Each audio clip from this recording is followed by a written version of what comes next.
Coming up a little bit later, I'm going to show you how to bring some amphibious friends into your garden, how to breed frogs in your own backyard.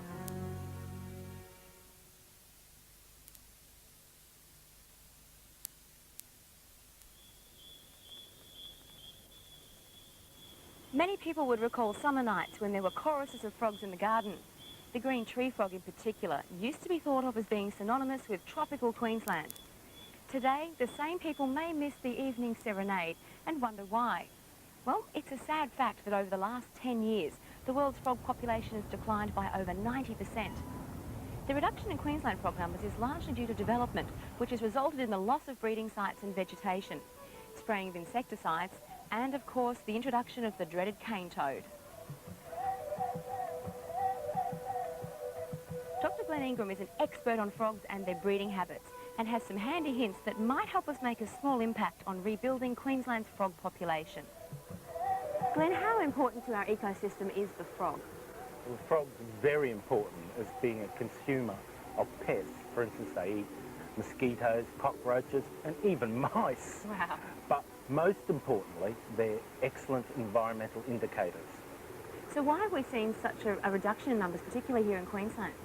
Well, that's part of their role as being an environmental indicator. We think it's got something to do with the greenhouse effect. They're very sensitive to loss of water and they die very quickly with an increase in temperature. And for some reason, we've had an enormous decrease in frog numbers to the extent that about 7 or 8 species have just gone. Have disappeared completely? Just totally disappeared. So we should be very concerned about the state of our environment when we're looking at frogs. Yes, as some people say, even though frogs are very beautiful and I love them, that if this is what's happening to frogs is the least of our problems. We've got to worry about ourselves. So what can we do to encourage frogs back into our gardens?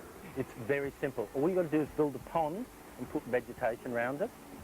And if you're in an area that's only just recently been developed, there will still be frogs around and they'll come to those ponds and breed. But if you've been in an area, say like in a suburbs where there haven't been frogs for say 20 years, you can get tadpoles. And plant lots of natives. It's very important because that's where they've got a shelter and that's where they've got to feed. So you have a variety of habitats. You have nice little low bushes and you have trees. And the frogs that live on the ground can hide under the bushes and the frogs that live in the trees can go up into the trees. And don't have a cat. And don't have a cat.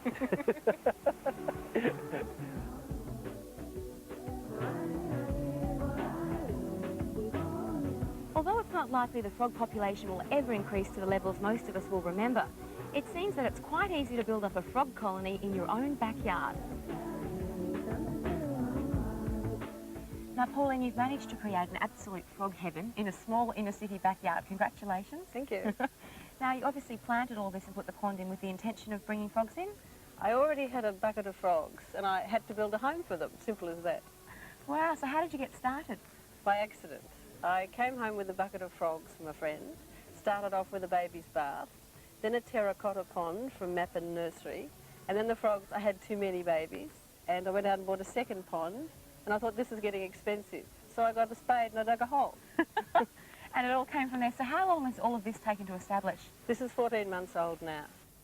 Isn't that wonderful? So what sort of changes have you seen in your garden? Oh, everything. I have dragonflies breeding here, lizards, frogs of course, birds, the birds feed in it, and the bees come and feed or get water from it. So it's a real nature strip. Have you noticed there's a better time of year for the frogs to be breeding? Well, the neighbours, they breed November to March, and the neighbours aren't happy with that because they make an awful lot of noise when they call. So the only time you really hear them and see them is November to March. Now, very important question, do you have a problem with cane toads? No, one. One night I came down, there was one sitting here, so I got him with the spade and left him for the others to see. He's the only one. And another very important question, do you have a cat? No, don't be silly.